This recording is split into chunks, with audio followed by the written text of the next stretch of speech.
Now, I'm not trying to be messy, but I did screenshot every single person who has something really gross and nasty to say about Megan Thee Stallion in her documentary. If you guys didn't know, Megan Thee Stallion released a documentary called In Her Words on Amazon Prime. And it was released on Halloween because, our girlie loves Halloween. Now, my descent down this rabbit hole began when I was questioning who are all the people, famous people,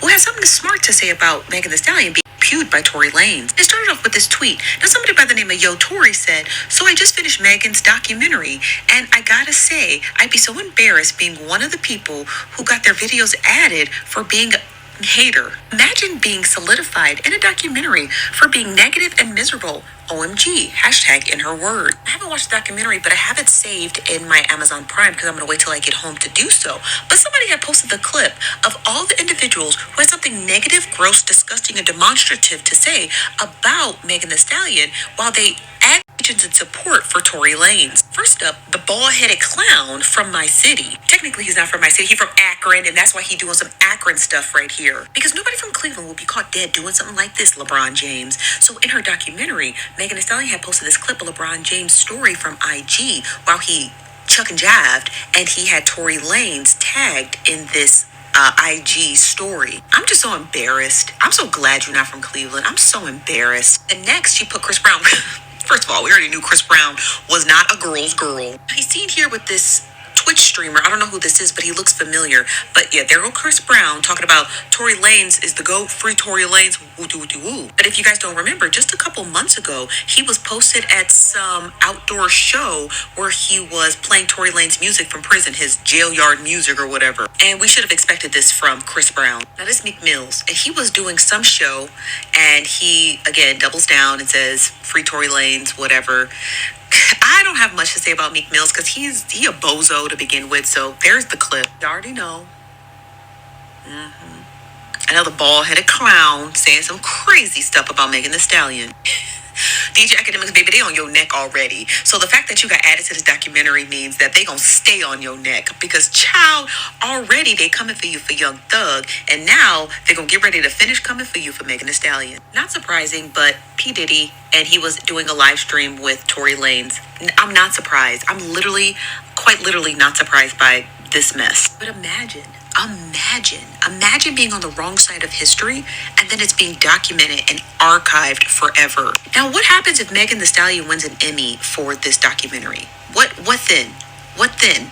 So you're going to be on the wrong side of history, possibly attached to an award-winning documentary for literally the rest of your life. And this is why women must, and I do mean must, stick together. Because if you're waiting for one of these guys from this clip to save you, baby, you're better off fighting a bit. To sincerely think that Chris Brown is coming to South Africa, and then he went on a Woman for Change page and wrote that he cannot wait to come to South Africa. I feel that it's people in this country that are giving him wings to grow. He's grown too big that he thinks that he can say and do whatever. And at this point in his brain, he's thinking that he's doing nothing wrong. He's thinking that actually, what did I do wrong? Because I just put a heart emoji and tell them that I can't wait. I'm not going to come there and do anything bad. I'm just coming there to sing. So moving on from Chris Brown and this Tory Lane, like, I can never really form an alliance with men because I don't really like men. I'm sorry. And it's also weird at the same time that I don't like men, but I'm attracted to men. It's the same way men feel about women. They use women for their lustful desires. So if you're a man and you're following me, then you know that I don't really F with you like that. But what can we do? We have to coexist, right? So if you're a black man, it's even worse because those ones are in their feelings way too much. And if you're outside of the black race also, then I'm gonna excuse myself because it's even worse.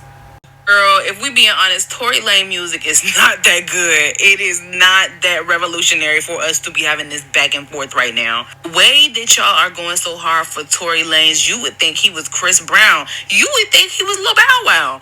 And y'all so mad at Megan Thee Stallion for lying to Gayle King. First of all, who would look Gayle King in the face and tell her the truth? I'm not telling anybody in Oprah Winfrey's camp the truth. If you know, you know. I don't care if me and that man got a baby together. I never seen that man a day in my life. It actually gives me great joy in my heart knowing that I have the ability to look a man in the face and lie and tell him that I've never seen that man before. Because in my mind, as long as I say it never happened, it never happened.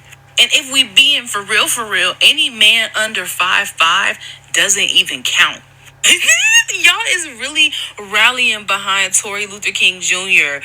while still buying this documentary from Megan Thee Stallion, even though y'all claim to hate her so much, and you're putting more money in her pocket. Like, y'all are so backwards, it doesn't even make any sense. And I want to say this, that people do not really hate Megan.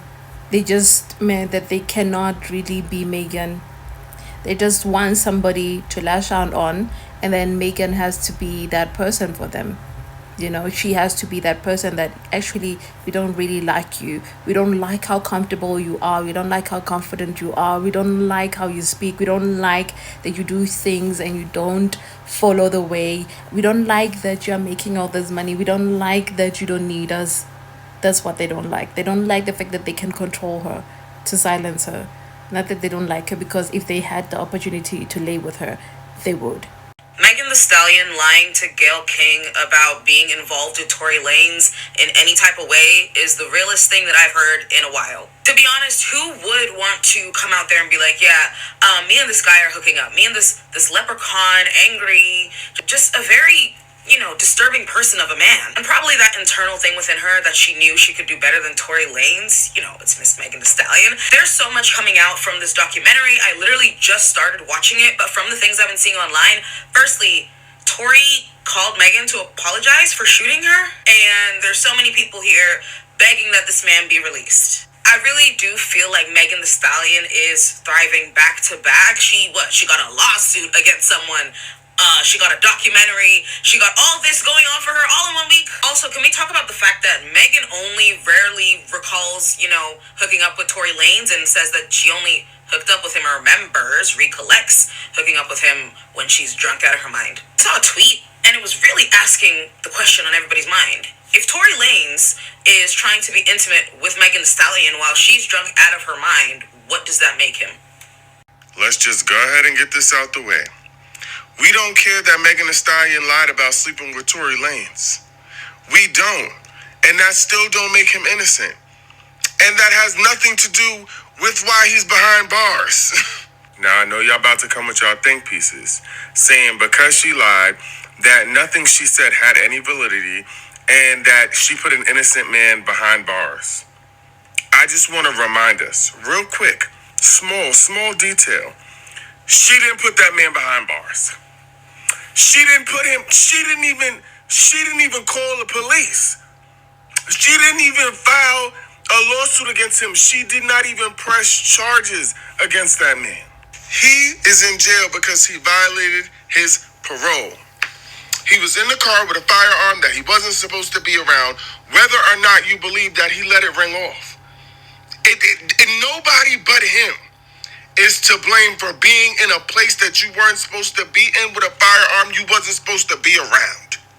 And let's keep it a funky stack. People lie about their bodies all the time. Some of y'all are embarrassing. Okay? Nobody wants the world to know that they slept with some of y'all. And the fact that y'all feel a level of entitlement for someone you absolutely do not know to disclose with you who they slept with is a level of insanity I'll never understand. This men have to come out and say that they support Megan Thee Stallion. What about them? What about the things they do in private? What about the things they do to women? Do you think a man with such a vicious history of being a dog, he'll come out publicly and say, yeah, I did that? Oh, yeah, I support Megan. Yeah, I believe Megan is innocent. Yeah, I believe Tory is trash. And hell no.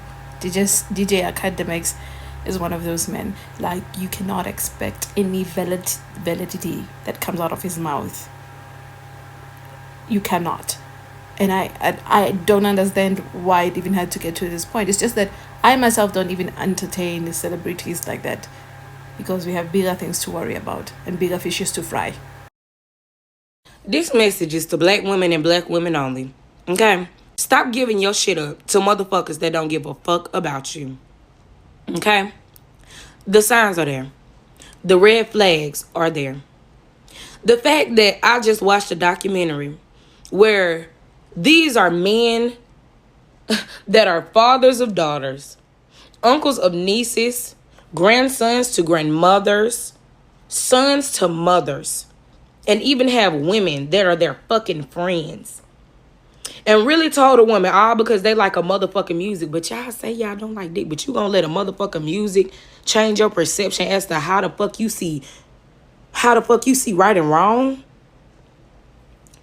Y'all is some lousy motherfuckers, and you don't even deserve to be around the women in your motherfucking space. And then a woman that sat up there and paraded with them motherfuckers trying to be a pick-me bitch, you just as fucking bad. With y'all disgusting motherfucking asses. The fact that some of y'all damn selves would have been up in prison if some of that shit happened to y'all motherfucking children. If some of that shit happened to y'all motherfucking family members. People that y'all knew. And you gonna sit up here and tell a woman that, oh, instead of getting shot up in the foot, bitch, you should have got shot up in the head. You is not a motherfucking man. Y'all sit up here all the fucking time and talk about, oh, Bernie Mac so real, man, the real keep down. Oh, Nipsey Hussle, man, they keep down. Oh, Tupac. Them motherfuckers, if they was alive, they wouldn't like y'all asses. They would hate y'all asses because you don't act like a fucking man. You is a bitch. Joe Budden with your bitch ass. Chris Brown with your bitch ass. Bitch, I don't give a fuck what gang you related to. The way that you act is horrible. And baby, I ain't scared of nobody in no motherfucking gang. Because one thing about it, my God will send legions of angels if you think you gonna fuck with me. But the fact that y'all set y'all ass up there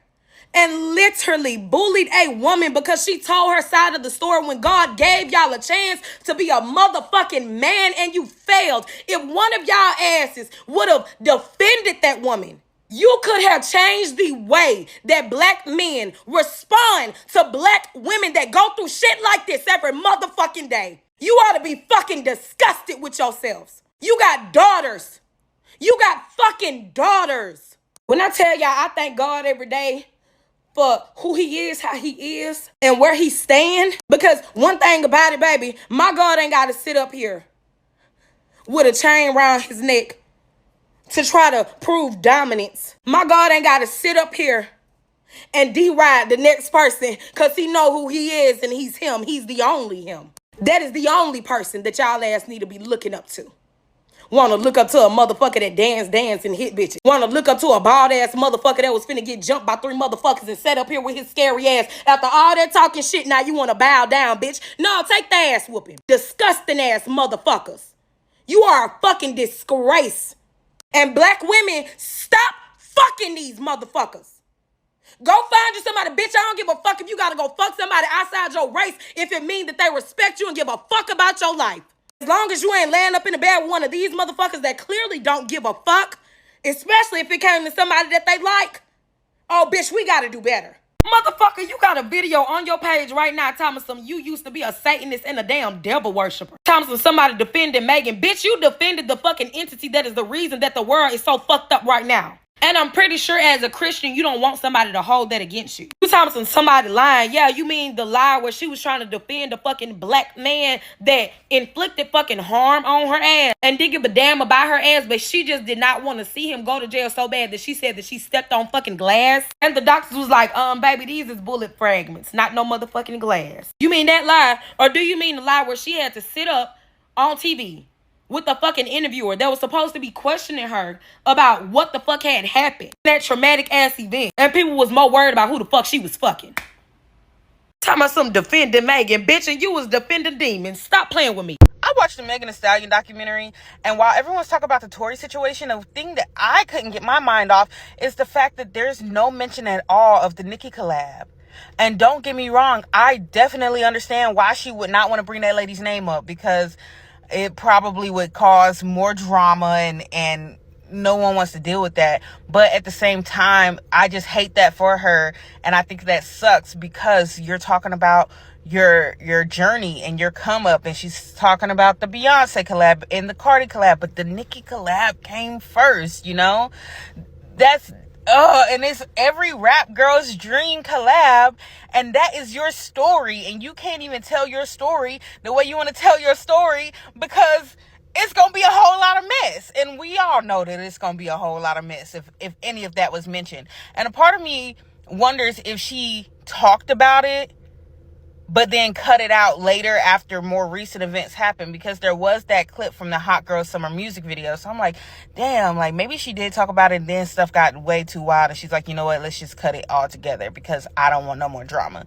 And I can definitely understand that. But I really wonder if she looks back on that time and like now it's a stain on it because of everything that's transpired between those two. Because I know at that time she had to have been happy and excited. Like, oh, who wouldn't be? And now it's like,